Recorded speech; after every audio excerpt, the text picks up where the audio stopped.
প্রথমত ভোট দিতে এসেছি, অনেক বেশি ভালো লাগছে। আপনি একটু যদি অনেক বেশি ভালো লাগছে। আর ভোটের এই যে দিনটা, ইলেকশনের দিনটা, এটা আমার পার্সোনালি খুব প্রিয় একটা দিন। কারণ আমি ছোটোবেলা থেকে যাদের দেখে এসেছি এবং এখন যাদের সাথে কাজ করছি সবাইকে আমি এক ছাদের নিচে ওই দিন পাই এবং সবার সাথে আমার দেখা হয়।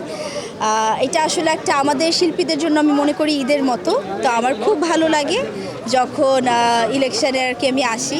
আর আল্লাহর রহমতে আমার জ্ঞান বুদ্ধি হওয়ার পর থেকে আমি মোটামুটি দেখছি যে আমার বাবা প্রতিবারই ইলেকশন করে এবং তার হারার রেকর্ড খুবই কম।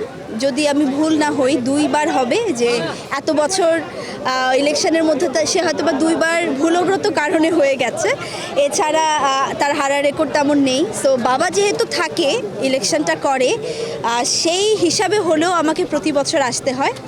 এবং গত বছর আমি মিস করেছিলাম কারণ আমি দেশে ছিলাম না। এই বছর এসেছি, অনেক বেশি ভালো লাগছে।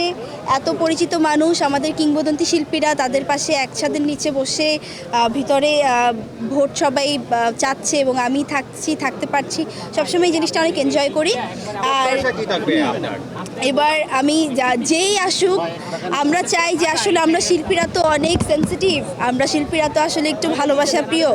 আমি চাই যেই আসুক আমাদের সমিতিটা যাতে আরও ভালো হয়, আরও স্ট্রং হয় এবং আমরা শিল্পীরা যাতে দিন শেষে আর কি একটা ছাদ পাই, যে শিল্পী সমিতিতে এসে যাতে কোনোভাবে এই ছাদটা আমরা পাই এবং শিল্পীরা যাতে শিল্পীদের পাশে থাকে, যেটা আমরা সবসময় চাই।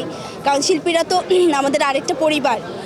আমরা কোনো একটা বিপদে পড়লে যেমন আমাদের ভাই, বড় বোন এরা যেমন দৌড়ে আসে, আমি চাই যে শিল্পীরাও একটা ফোন দিতে যাতে আমাদের দ্বিধা না হয়, যে আসলে একটা ফোন দিব আর তারাও চলে আসবে। এটাই আসলে তাদের কাছে।